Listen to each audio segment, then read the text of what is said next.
NXT Stand and Deliver is rapidly approaching. And this past Tuesday night's edition of NXT had a chance to set up a clear vision for WrestleMania weekend. Trick Williams wanted to focus on Carmelo Hayes, but he was interrupted last week by Metaphor during his challenge. He would first have to defeat Noam Dar. The family would address NXT champion Ilya Dragunov just 1 week after Tony D'Angelo flexed his power over the Mad Dragon by kidnapping him and threatening to send him to sleep with the fishes. In the latest number one contender qualifiers, Luke Gallows and Carl Anderson would face the ultimate underdog tag team of Hank Walker and Tank Ledger. Nathan Frazier and Axiom also hoped to qualify, but they did not know their opponents. No Quarter Catch Crew would have two members fight for the NXT Tag Team Championship opportunity. Meanwhile, No Quarter Catch Crew would also defend the Heritage Cup against Riley Osborne. Which member of the crew would step up? Charlie Dempsey, Drew Gulak, Damon Kemp, and or Miles Bourne. Tatum Paxley looked for revenge against Roxanne Perez after her heinous attack on Lyra Valkyria. Sol Ruca returned to action against Brindley Reese. These moments and more defined a jam-packed edition of NXT. Hello, friends, and welcome to this special Thursday night edition of Wednesday Night Madness. I am Anthony Florio, and I am sitting in tonight for good old MF Michael Fletcher. Fortunately, now as you all know, over on MF's channel, now we initially started the show over on MF's channel, and we were underway with the show, but unfortunately, MF ended up having an emergency on his end that came out of nowhere, and MF had to leave us. So unfortunately, at least for tonight, good old MF Michael Fletcher will not be with us this evening, and prayers up for him and everything going on his end. We hope everything's okay. And MF, don't worry, we got you. We got you when it comes to this show tonight. You got nothing to worry about. Bullock, when it comes to Bullock and I, the show's in good hands. So you have nothing to worry about. We got you on this one. So take care of the business at hand, and we pray everything's okay. And we will we'll do this show. We'll do the show the justice that it deserves. So with that being said, we will get into NXT. And we will get into AEW Dynamite as per the usual docket. And with that being said, let's start it off. First match of the night on NXT from this past Tuesday night, it was Roxanne Perez squaring off against Tatum Paxley. Roxanne Perez winning the match in 4 minutes and 2 seconds. And we got into this match a little bit, so we'll reiterate our thoughts on it. This match was a pure squash, but Tatum Paxley worked hard to look good in a one-sided battle. The two did all that they could manage with 4 minutes of time. NXT has done wonders with the build of the sequel, the Valkyria versus Perez. The excitement for the rematch is palpable, especially following Perez's heel turn. The NXT Women's Championship feud is the hottest angle on the weekly show, while Trick Williams versus Carmelo Hayes has bigger upside. Perez and Valkyria are moving faster right now and selling their battle to come. So, no question about that. So, this was a solid 2 stars for the effort. And then a few minutes later, in the trainer's room, Lyra Valkyria demanded that general manager Ava make the match official for Stand and Deliver. Lyra Valkyria versus Roxanne Perez for the NXT Women's Championship. And Ava reluctantly agreed to it. So, we've got it.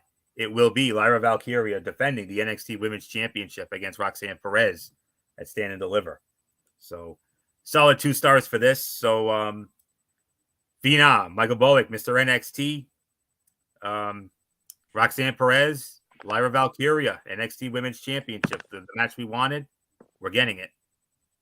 Yeah, we're getting it.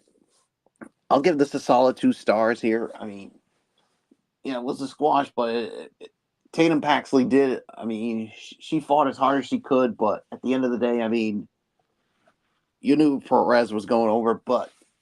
And remember, Florio, like I said originally, I mean, Roxanne Perez called out Ava and and demanded her to hand over the NXT Women's title to her. But boy, howdy, Roxanne Perez got more than what she bargained for because Lyra Valkyria showed up while still in a sling, and they went at it. And then Roxanne Perez, well, she went after the injured arm, and yeah, then Valkyria went backstage to Ava and said, "Hey, I'm getting sick and tired of this. I want a match with Roxanne Perez at Stand and Deliver." And Ava was reluctant the first time, but the second time, I mean, she reluctantly agreed to it. So, yeah, we know Roxanne Perez is going over, and like I said, hopefully that once Perez wins the title, she'll calm down. But as you said, Florio, the chances of that happening are slim and none. So, and I'm leaning more towards none because even if she does win, she's still gonna be her crazy self. Oh yeah, and she's probably gonna be her heel self and be like, "Hey, I never needed you people in the first place, and now you're cheering me that I'm once again the champion, and you want to get back on my bandwagon? Well, get the F off my bandwagon." And yes, including you, Booker T. Oof. You know she's gonna do that. Go after the man who trained you. Okay. Hey, well, with the way she's with her heel, I would not be surprised that she does that. I mean, she may even go as far as to say, "I never needed Booker T's approval." Well, we'll have to wait and see. So, all right. So, with that being said, let's move on here. We had an in-ring segment with Josh Briggs. Josh Briggs called out the North American champion Obafemi for his vicious attack on his former partner Brooks Jensen, and then Dijak comes out, and then all three of them. It ended up being a brawl here. So, Michael Bullock, if I didn't know better, I would say this is leaning towards a possible triple threat match at Stand and Deliver with Obafemi, Josh Briggs, and Dijak for that North American Championship. Oh yeah, this is definitely going to lead towards a triple threat with these three at Stand and Deliver. And yeah, I've been so high on Obafemi, and this would definitely be his toughest challenge to date. But yeah, I mean, I'm so high on this guy, and like you even said originally, Florio, that maybe before the end of the year or sometime next year, I think he could be heading to the main roster. So we'll see what happens, but the sky's high for this young fella. So there's really nothing more for me to say. It is yours. Yes, I'll get to something I heard about Obafemi in just a moment. This was a solid setup for the expected triple threat tease last week. Femi versus Briggs versus Dijak is a very different kind of match than NXT typically delivers. A pure power matchup. With the right pacing, it could make a major impression as the hard-hitting battle of Stand and Deliver. All three men could make a main roster impression as well during WrestleMania weekend. So we will have to wait and see what happens with that. But I do agree.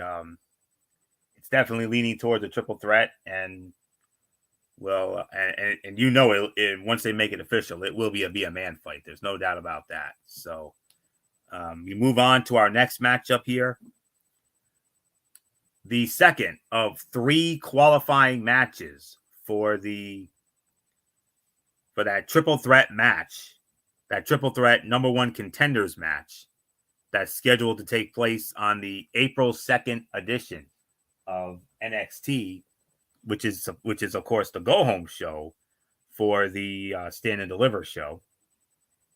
Last week, Cruz del Toro and Joaquin Wilde of the LWO picked up a big win in that regard. So they are the first team to qualify in the second match, and we actually had the other two matches on this show Tuesday night. The first of which featured Axiom and Nathan Frazier squaring off against two members of the No Quarter Catch crew, And those two members were Charlie Dempsey and Miles Bourne. And the winners of the match in 9 minutes and 48 seconds, it was Axiom and Nathan Frazier winning the match. 3.25, teetering on 3.5 stars. It's time to give Nathan Frazier and Axiom a formal tag team name. They are too good together to not stay a team for a while. This duo has not missed since their first tag together. While Dempsey had easy chemistry with his former NXT UK rivals, Miles Bourne stood out for his physical and fast performance. This was the best he has looked in NXT, and this was a great match all around. The right team obviously won, and Nathan Frazier and Axiom should win the triple threat as well. However, it is more likely, though, that Luke Gallows and Carl Anderson will go over instead. But you never know. We'll have to wait and see. But so for me, I'm going to give this 3.25, teetering on 3.5 stars. So not much more to say. Michael Bullock, Axiom, and Nathan Frazier joining Cruz del Toro and Joaquin Wilde of the LWO as 2/3 of that number one contenders triple threat match that will take place on April 2nd. The third and final team we will find out later in the show.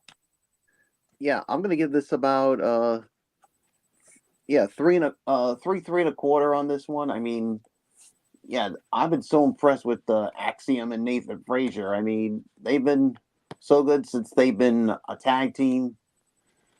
Now they get added to this triple threat, but as much as I would love to see them win that triple threat and challenge Braun Breaker and Baron Corbin, I think I'm with you. I got to go with Doc Gallows and Carl Anderson, the Good Brothers, to win that and challenge them. So, but you never know. We'll wait and see. So, nothing more to say. Let's move on. All right, we move on to our next match, which was the returning Sol Ruca. Sol Ruca went up against Brindley Reese, and Sol Ruca wins the match 3 minutes and 18 seconds. We're going to bypass this, but I will give a quick thought, though. This was not much of a match, but Sol Ruca looked great coming off her injury. Her athleticism is still eye-popping. She may have been even more fluid than she was last year. And Sol Ruca versus Blair Davenport is a big match for the impressive athlete. The way she is booked could lead her straight to the title scene or push her back to the end of the line. I mentioned that because, of course, as we all know, Blair Davenport attacked Sol Ruca after the match was over. So it's definitely leading towards a possible Blair Davenport-Sol Ruca match down the line.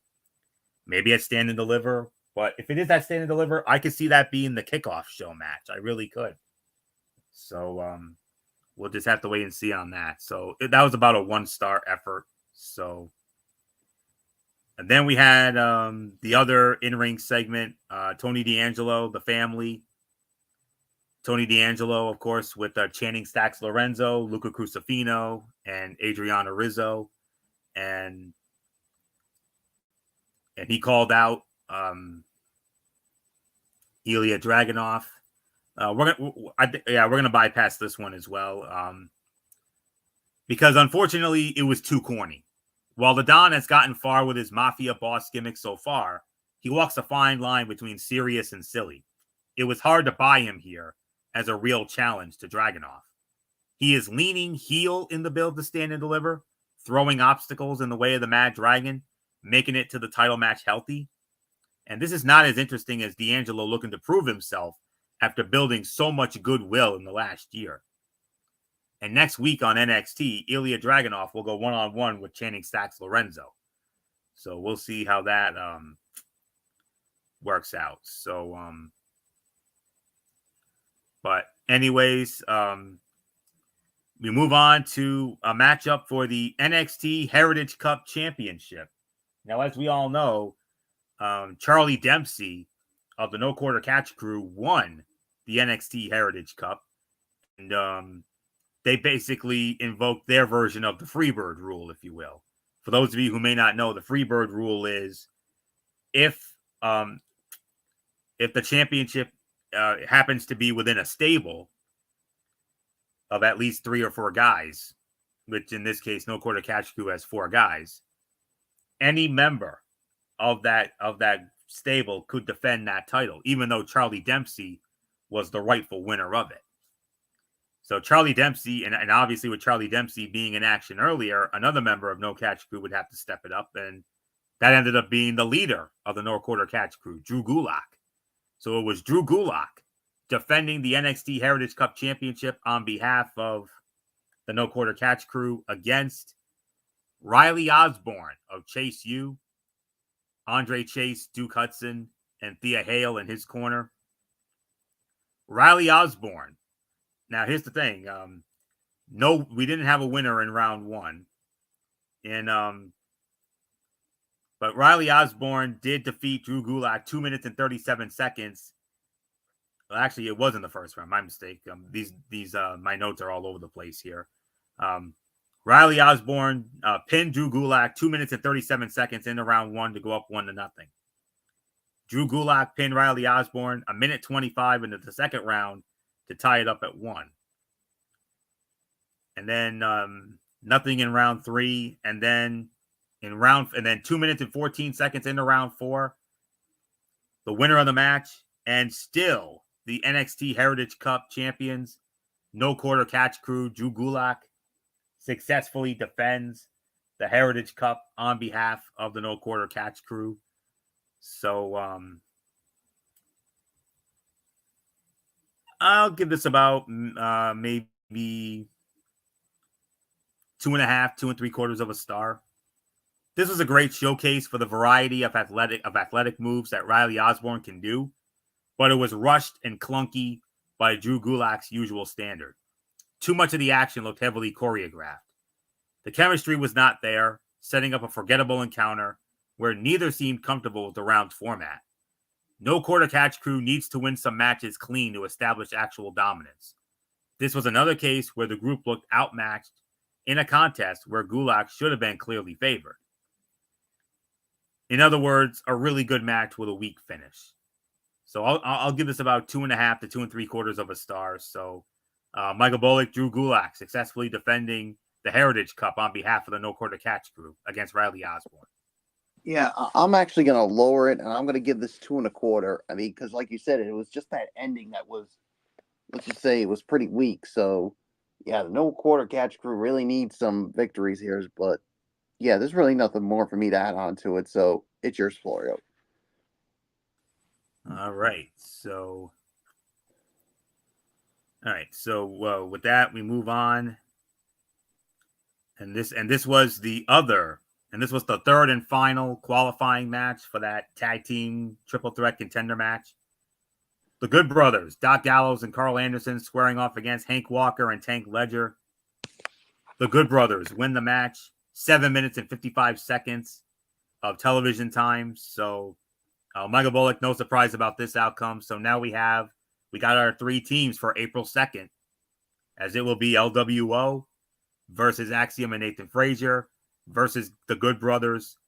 The winner of that triple threat match will face Braun Breaker and Baron Corbin for the tag team championship at Stand and Deliver.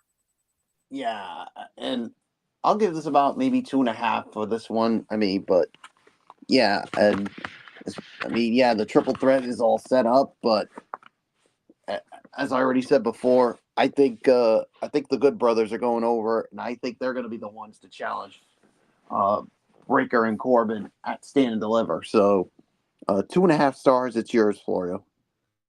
Yeah, 2.5 for me as well. About 2.5, 2 3/4 here for me too. This played out as predicted. Gallows and Anderson dominating in a flat beatdown section. Hank and Tank tried to get this match moving, but it was too late. The veterans picked up the expected win. There was no doubt at any point that the OC would not advance. Gallows and Anderson showed no urgency to get to the finish. While Gallows and Anderson have veteran experience as a tag team and have a competent match with anyone, they remain too limited to stand out on a young, stacked roster. So 2.5, 2 3/4 of a star for that. And then I do believe it moves on to the main event of the evening. Trick Williams squaring off against Noam Dar of the Metaphor. Winner of the match, 12 minutes and 11 seconds. It was Trick Williams. Fight of the night here, no doubt about this one. This was about 3.5 for the effort. It was nice to see Noam Dar wrestling a traditional wrestling match again. His technical prowess was on full display as he focused on the left leg with his shoot kicks and submissions. He brought out more from Trick Williams than anyone but Ilya Dragunov so far, making this a strong main event bout all around. It was good to finally see Trick and Mello get physical again, though Mello could have done a bit more with his sneak attack to emphasize how much he hates Trick. But nonetheless, this was a 3.5 star match. This was the fight of the night. Carmelo Hayes attacking Trick Williams after it was over. He was disguised as one of his Gestapo security guards. So, yep. And of course, it was already made official. It will be Carmelo Hayes and Trick Williams at Stand and Deliver. And I think we're all in agreement that this match is going to steal the damn show come April the 6th. So 3.5 stars, fight of the night for me. So, Michael Bullock, whoop that Trick Williams, and he whooped that Trick on Noam Dar of the Metaphor. 12-11, time of the fall. Yeah, 3.5 stars is my rating for this. I mean, yeah, no surprise with the outcome here. I mean, we knew that it was going to be Trick Williams going over, obviously giving him momentum going into his encounter with Carmelo Hayes, but he thought he was getting Carmelo Hayes once his music played, but it was somebody dressed like him. But then the real Carmelo Hayes came out and basically he destroyed Trick Williams and basically telling him, "You'll never be better than me." So yeah, so we'll see what happens, but I'm going to give my honest opinion. I know we still got days to go, but I think Trick Williams is going over on Carmelo Hayes. That's just my thought. So no, I agree. I agree with you. So I definitely have Trick Williams winning that match. So with that being said, overall thoughts on Tuesday night's NXT. Michael Bullock, what says you? Let's just say, I mean, I really wasn't that impressed. I mean, yes, you had some good moments here, but all in all, I'm going to give this about maybe 6 out of 10, if I'm going to be quite honest. I could have every right to maybe go lower, but I think 6 to me is, I think it's the correct rating. And hey, if I feel like I'm too generous, you know what? Call me out on it. So 6 for me. And I'm going to say this right now. You really need to really start building Stand and Deliver, because remember what I said the other time, Florio. Yeah. If they don't start delivering quality shows, then why even bother tuning in to Stand and Deliver at all? Yeah, when I could just solely be focused on WrestleMania. You got 2 weeks. You got 2 weeks. You got two shows left. Yeah, you got 2 shows left, and you really need to start building on it. Otherwise, I mean, why should anybody want to watch Stand and Deliver? So, yeah, so 6 for me, and I may be too generous with it, but it's yours, Florio. No, that's just about right. 6.5 for me. The build to Stand and Deliver is in full effect. Nearly every match pushed a key story for NXT's top premium live event. Roxanne Perez and Lara Valkyria started things off big. The Valkyrie sold how much it means to her to get revenge, while the Prodigy continues to thrive in her heel role. The matches were hit and miss, but Nathan Frazier and Axiom continue to be highlights in NXT. Trick Williams and Noam Dar have chemistry, making Trick look better than ever as he prepares himself for the most important match of his career. Unfortunately, the show was let down by a flat Tony D'Angelo promo and a Heritage Cup bout that never clicked. The good outweighed the bad, and NXT is on the right track to deliver one of its best shows ever in a couple weeks. So I'll give it about 6.5 for this. So not much more to say on that. So with that, we move on to next up. We're going to be getting into AEW Dynamite. And so bear with me one moment here as I get my notes here. Okay. Last night's Rampage, this week's Rampage aired right after Dynamite, but we're not really going to get into Rampage. But when it comes to it aired right after Dynamite instead of its usual spot on Friday night because of the NCAA tournament. So AEW packed the card to make it feel like a special event. And we're going to take a look at what happened on last night's Dynamite. So it started with an in-ring promo, in-ring segment. Mercedes Moné, she cut the promo, and she was interrupted by Sky Blue and Julia Hart. And then Willow Nightingale and Chris Statlander came out to make the save for her. Of course, that led into the big street fight that went down on the Rampage show with Chris Statlander and Willow Nightingale versus Julia Hart and Sky Blue, which main evented that special Rampage last night. So, but let's get to the start of the in-ring action. And but a quick thought. I mean, Mercedes spoke for almost for less than 10 minutes, almost ended her promo uninterrupted, but the lights went out. And then Moné blocked an attack from Sky Blue, almost took out Julia Hart before they left the ring to get chairs, and Willow and Stat made the save. So that's really all there was to say on that. So, but let's get into the matches here. A lot of great matches here. And we started off with the first of the two big main event matches. Now, you would think this match was for the Continental Crown Championship, but here's the thing. It was only for the AEW Continental Championship. The Ring of Honor World Heavyweight Championship was not on the line, and the New Japan Strong Openweight Championship was also not on the line. It was only the AEW Continental Championship. And it was the champion, Eddie Kingston, defending the title against Kazuchika Okada, the Rainmaker. Winner of the match in 15 minutes and 55 seconds, and new AEW Continental Champion, the Rainmaker, Kazuchika Okada. Second best fight of the night here. 4 to 4.25 stars. They were a bit slow engaging, but once the Mad King got upset, he unloaded on the Rainmaker. This match was more about building a story than packing in as many spots as possible. So they were selling every big move for a long time. It almost felt like Eddie Kingston was trying to prove he was as good as Okada, but by using a few moves he doesn't utilize regularly. They told a great story and put on a solid bout that left room for them to improve in future encounters. And after delivering the Rainmaker, Okada scored the pin to win the AEW Continental Championship. Okada was using a lot of good classic heel tactics, but the crowd rarely booed any of it because he's still too popular after his recent debut. And the way Okada sold Kingston's first big chop was great.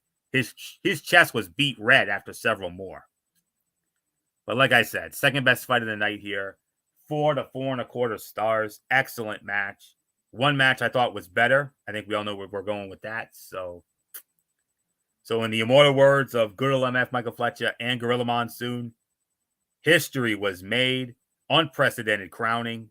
So not much more to say there. So 4 to 4.25 stars. Michael Bullock. Kazuchika Okada. Not wasting any time in AEW. He's only been in AEW for like 2 to 3 weeks or so. And already he's got championship gold in the form of that AEW Continental Championship. Boy, howdy. They must be really high on Okada if they're strapping him with a belt already. Yeah, I mean, especially after his run in New Japan Pro Wrestling, because we know how popular he was over there. So if they're really high on him, they really wanted to put the title on it, because if they weren't, I don't think they would have made this move. But 4.25. I mean, yeah, this was definitely a really great match here. So yeah, I could call this the second best fight of the night. So yeah, so there's really nothing more for me to say. History has been made. A new champion is crowned. So nothing more to say. So let's move on, Florio. All right. And we move on. All right. Next up on the fight card, we had Hook, the FTW champion Hook, squaring off against Chris Jericho. And Hook wins the match 10 minutes and 50 seconds. And Michael Bullet, there is absolutely no denying this. Without a doubt, the single biggest win of Hook's career. Look who he just beat. He beat Chris freaking Jericho, for goodness sakes. Yeah, this was definitely a big time win for Chris. For Hook here against someone like Chris Jericho. So I'll give this about 3 stars here. I mean, it was a solid match, but I mean, somehow afterwards, I mean, Chris Jericho. Hook earned the respect of Chris Jericho. I mean, he needed to prove something, and boy, howdy, he proved it. And yeah, so there's really nothing more for me to say. So it is yours, Florio. 3 to 3.25 for me.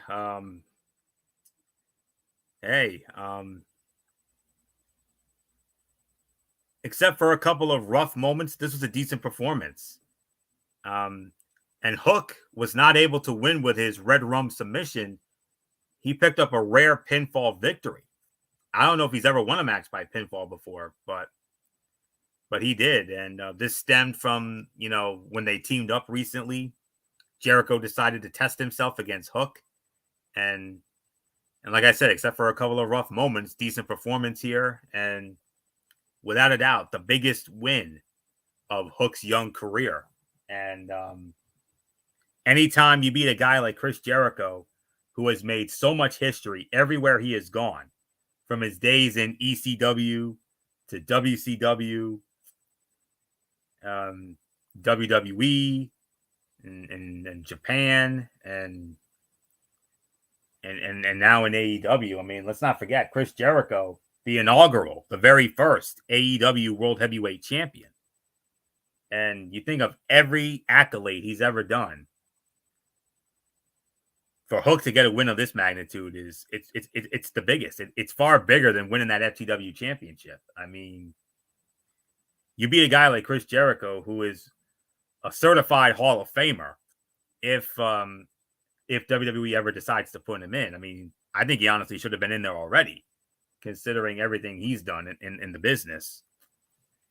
And one thing that Jericho has always had a knack for is putting over the younger guys, and he goes and does it here, and I'm not at all surprised. So, what a win for the cold-hearted Handsome Devils. So, 3 to 3.25 stars is the correct rating for this. So with that, we continue on with our next match, which was, then we had another in-ring segment. Will Ospreay, he cut a promo on Bryan Danielson, which was really good. And I just can't get over the fact that at the Dynasty pay-per-view on April 21st in St. Louis, Will Ospreay and Bryan Danielson are going to go one-on-one. That match alone is worth the price of admission. Let me tell you that right now. It doesn't matter what else they book. That match alone is well worth the price of admission. Believe me on that. Women's tag team action. We had the AEW Women's Champion, Toni Storm, teaming up with Mariah May. They had Luther in their corner, squaring off against Thunder Rosa and the virtuosa Deonna Purrazzo. And Thunder Rosa and Deonna Purrazzo win the match in 7 minutes and 20 seconds. So 2.5 stars. And if you noticed, Thunder Rosa pinned Toni Storm. So I think we all know what that means. Little championship committee moment there. I think it's very possible that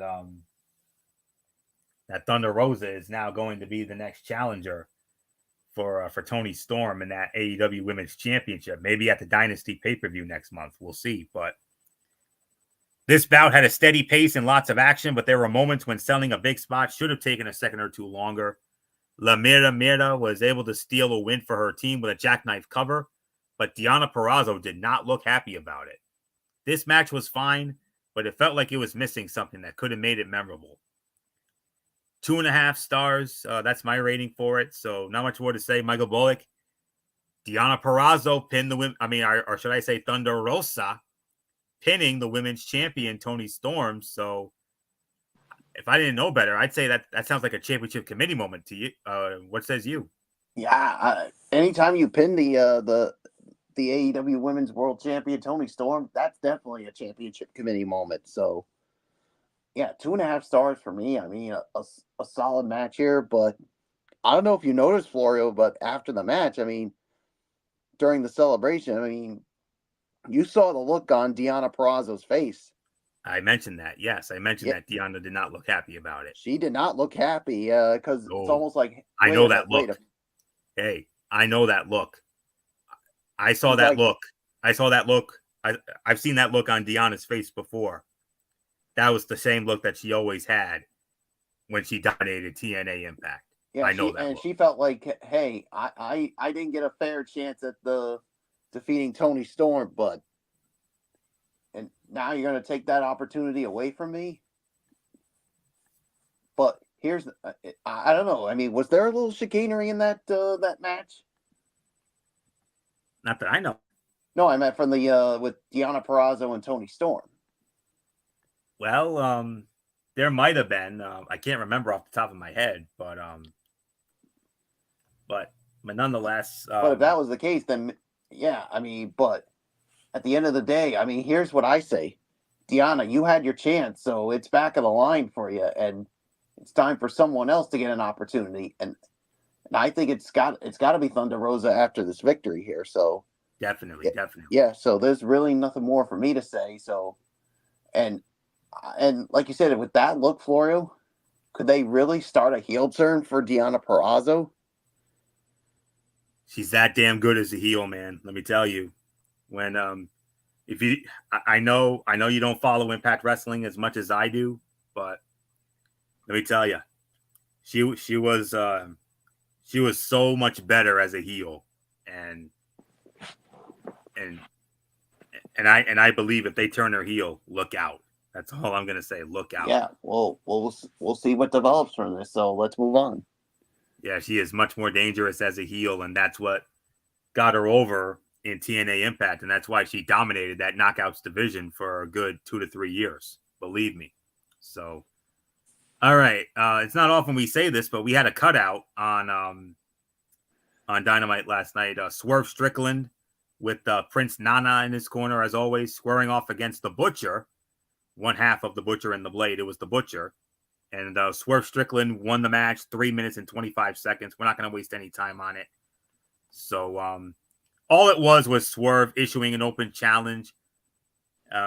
He wanted to face a bigger guy because of the fact that, of course, he still has his sights set on Samoa Joe and that AEW World Heavyweight Championship. And I'm going to tell you right now, I think we're going to get Joe and Swerve one-on-one for that title at the Dynasty pay-per-view. I think that's what we're leaning towards here. And we'll have to wait and see on that. And next week, Swerve Strickland will be going one-on-one with Konosuke Takeshita of the Don Callis family. So that's going to be something good. That's going to be real good. So next week on Dynamite, it was announced that Swerve Strickland will face Konosuke Takeshita. We're going to have the Young Bucks squaring off against Private Party in a quarterfinal bout in the tag team title tournament. And Will Ospreay is going to go one-on-one with Katsuyori Shibata. Loading up. We're loading it up once again. So, all right, main event of the evening. And this is the match that I know, well, we all had a vested interest, don't get us wrong, but I know nobody had a more vested interest than Mr. Michael Bullock. Because this was the big main event. This was the one that brought everybody to the Coca-Cola Coliseum in Toronto, Ontario, Canada last night. I Quit match for the TNT Championship. The champion, Christian Cage, defending the title against Adam Copeland. Winner of the match in, ready for this?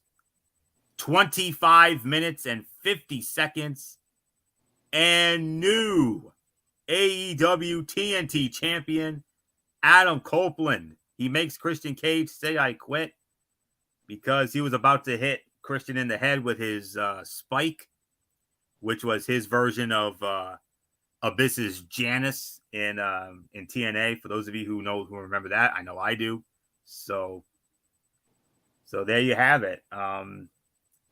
Bullet, do you start this one or do I start it? I started off. That's why I Okay. I didn't even bother unmuting or muting myself. Okay. All right. Adam Copeland wins the TNT Championship, and yes, he still has the title. None of those shenanigans, none of those BS shenanigans that we saw back at the World's End pay-per-view at the end of last year. But yeah, don't get me going with that.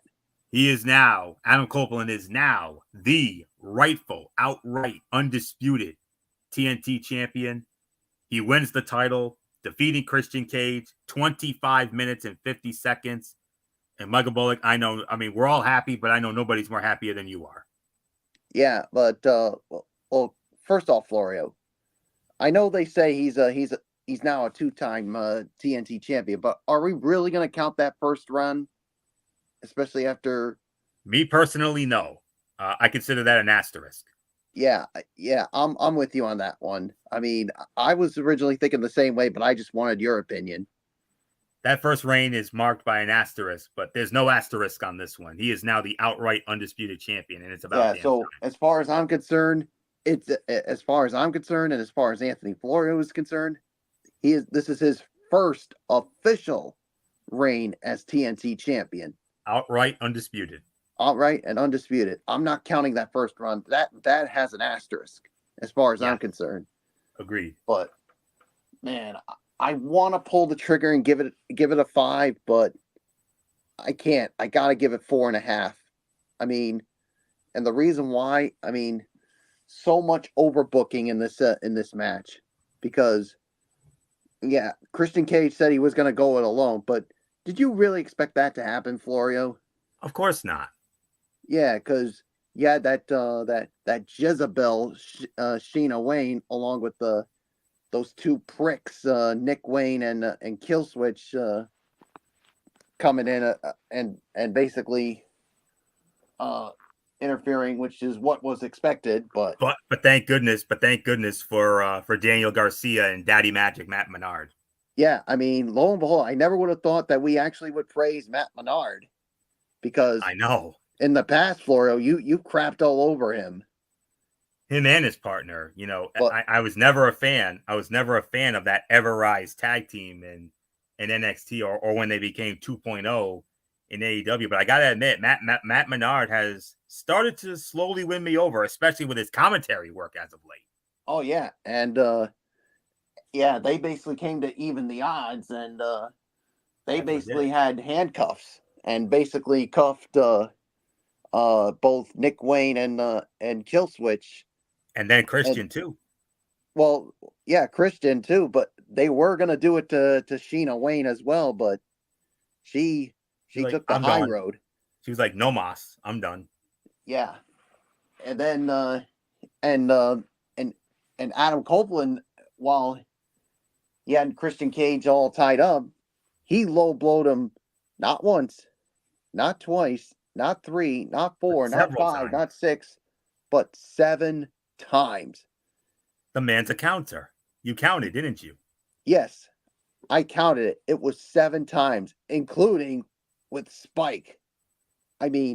Oh my goodness. That had to not feel well, getting low blowed with Spike. That alone would have made me say I quit. Yeah, and what eventually made him say I quit was when he was going to go for the head, and that's when he finally did it. So yeah, so this is, like I said, as far as I'm concerned, his first official reign as TNT champion. About damn time.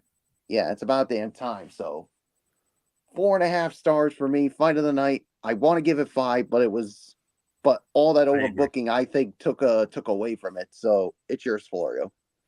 And we always say Angry Edge is the best Edge, and that is true. But how great is it? Hey Bullock, how great is it to see Edge with Adam Copeland, Edge, whatever you want to call him? How great is it to see him with a title Toronto, Canada? And how great is it to see him with a title again? Yes. I mean, I never would have thought we'd see him with a title again. It's been a long time since he's had one of those things. A very long time. Yeah, So, especially the last time he had a title, which was unfortunately the night when he had to relinquish the World Heavyweight Championship when he had to retire because of his neck injury. yes, the 8 days after WrestleMania 27. That was the April 11th, 2011 edition of Monday Night Raw. I remember that like it was yesterday, man. Yes. And if you would have But asked me like 13 years later that he would hold if a I told title you he was once going to win again, another title, if I told you he was going to have another title, at least one more title run, you would have said what? I would have said no chance in hell. Well, he's got one now. Yeah, and nobody to me deserves it more than him, especially after, like I said, after coming back from that neck injury that ended his career.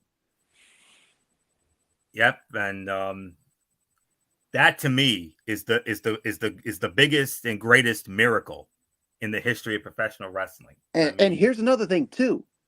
He returns to Toronto it was the same place where the same area where he had his last match in WWE against Sheamus on the Yes. August 18th, 2023 edition of Friday Night SmackDown. And what a match it was. Yes. He And went out here with it a is. bang, I'll tell you. He went out with a bang on that night. Yeah. And now I'm just so happy to see Adam Copeland, Edge, whatever you want to call him. It's so great to see him with a title again. I never thought we'd see the day where he would be holding a title again. And his first legitimate championship since he was the World Heavyweight Champion back in 2011, where he had to relinquish the title because of that retirement.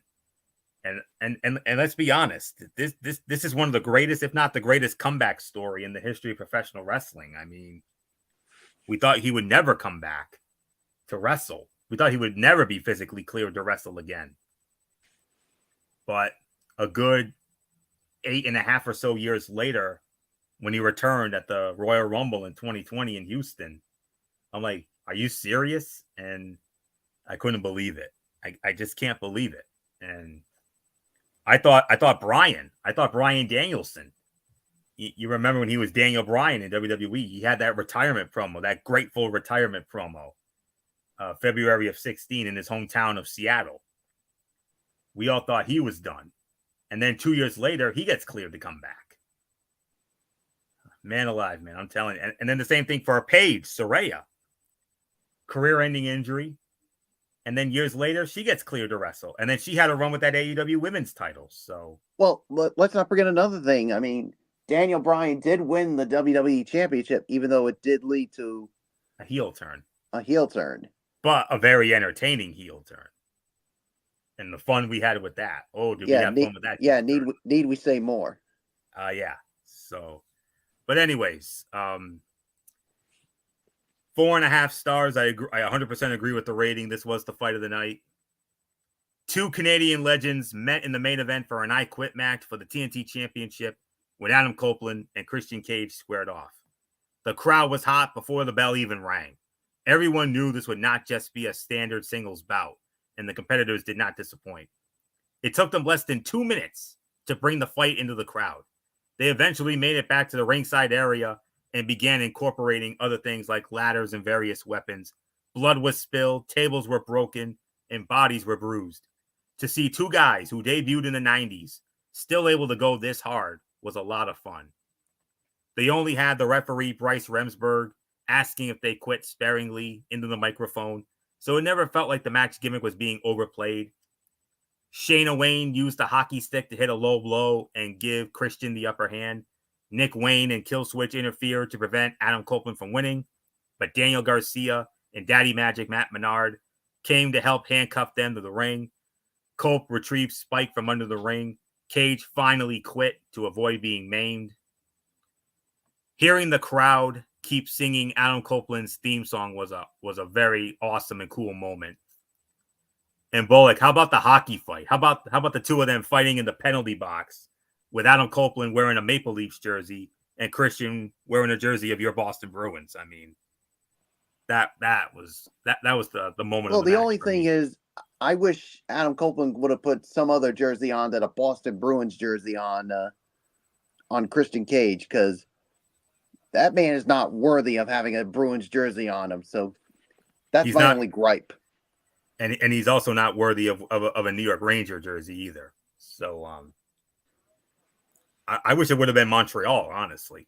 But anyways, the forward suplex into the ladder struts looked so painful for Cage, and no man would refuse to give up after repeated low blows. So that's all there is to say on that. So and then so that was it for that. And so we'll let me well, we're not going to review Rampage, but I will give a quick recap of the Rampage in case anybody's interested. Just gotta get rid of this third party ad. Okay, here we go. It's and then when we got to the Rampage, Powerhouse Hobbs and Kyle Fletcher of the Don Callis family went up against Orange Cassidy and Trent Beretta in a wild card qualifier for the tag team title tournament. Orange Cassidy and Trent Beretta winning the match in 10.5 minutes. Katsuyori Shibata went up against Kevin Matthews. Shibata won the match in 1:25. Konosuke Takeshita against Rocky Romero. Konosuke Takeshita won the match 8 minutes and 55 seconds. And then the street fight, Chris Statlander and Willow Nightingale versus Julia Hart and Sky Blue. Julia Hart and Sky Blue winning that in 11.5 minutes. So that's everything that happened on that Rampage, that special Rampage show after Dynamite last night. So as far as the overall review goes, this week's Dynamite, last night's Dynamite was supersized thanks to the addition of Rampage. So we got a rare 3-hour block of AEW programming on one night. The shows were filled with a mix of matches and non-wrestling segments. Most of what we got was housekeeping to keep the various storylines moving forward. However, 2 big title matches occurred, and both saw new champions emerge. Not only did Kazuchika Okada defeat Eddie Kingston for the Continental Championship, but we also saw Adam Copeland win the TNT Championship from Christian Cage. Cage and Copeland easily stole the show, but both title bouts are worth watching. All in all, it was a fine way to spend a Wednesday night. So not much more to say on this. So if I had to put a rating on this show, I would say when it comes to the Dynamite, I probably would give this somewhere between maybe 8. I probably would say maybe somewhere like 8 out of 10, maybe. So not much more to say about it. 8 out of 10 for me. Michael Bullock, take us home. Yeah, 8 out of 10 for me as well. Obviously, the fight of the night was obviously the I Quit match, and the opening match. I mean, with Eddie Kingston and Kazuchika Okada was the second best fight of the night here. So so there's really nothing more for me to say. So 8 out of 10. So Florio, let's set up for tomorrow night. All right, that will put the bow on this special Thursday night edition of Wednesday Night Madness. We want to thank you all so very much for tuning in, as always. Michael Bullock will not be back with us tomorrow night because he's got a very busy weekend ahead of him, and we wish him and we would like to wish him the very best with that. So hopefully MF will be back, and if he is, then we will have another special crossover show. A mix of Talking Wrestling TXN and TXN Sports World. If we should have a show tomorrow night, we will get into Friday Night SmackDown, which will feature, of course, that highly anticipated face-off between Roman Reigns and Cody Rhodes. And face to face. Face to face. Yes, indeed. And Rey Mysterio versus Santos Escobar. Nick Aldis laid down the law earlier this evening, saying that all members of LWO and Legado del Fantasma are barred from ringside. So that's the story on that one. And then some more qualifiers for that 6-pack WrestleMania match. So we'll hopefully get into that. And then on top of that, we will also have our coverage of the NCAA tournament. We'll recap the games from Thursday, and we'll also review. We'll also recap the games from earlier in the day on Friday, and if it's warranted, maybe we may have some bonus commentary. You never know. So with that being said, that'll do it for this. So, and then of course, no show on Saturday because there is no Collision. And then after that, we'll be back on Monday night for Ridiculously Raw, the penultimate Monday Night Raw before WrestleMania from the IWC capital of the world, Chicago, Illinois, featuring the return of CM Punk. CM Punk is going to be in Chicago. And we will also have Ricochet go one-on-one with JD McDonough. That's all that's been announced for Raw so far. And then hopefully we'll be back on our traditional Wednesday night slot for another edition of Wednesday Night Madness with NXT and AEW Dynamite. So that's it. So until tomorrow night, hopefully, for the special Cerebral Smack Talk, this is Anthony Florio. For Anthony Florio here. You mean a special Wednesday Night Madness? Yeah, special Wednesday Night Madness indeed. So until tomorrow night for the special edition of Cerebral Smack Talk that goes down tomorrow night, it's Anthony Florio here for the Phenom, Michael Bullock, and of course, especially in spirit, good old MF Michael Fletcher, and of course, as always, the first lady of our show, the one and only Twisted Angel, Didi Woodson. You know the routine, everybody. Thumbs up. Talk to you later. Yeah, throw it up Fortune 4 style. Bye for now, my friends. God bless. Be good to each other. Have a blessed Friday. And until tomorrow night for the special Cerebral Smack Talk, which I'm hoping we will have, you've been watching this special Thursday night edition of Wednesday Night Madness right here on the Tone 25 on YouTube and StreamYard.com. And remember, my friends, no matter what anyone tells you beyond anything else, wrestling is indeed actually real. For everybody who has been a part of this one, for now, Anthony Florio, so long, and bye, everybody, bye.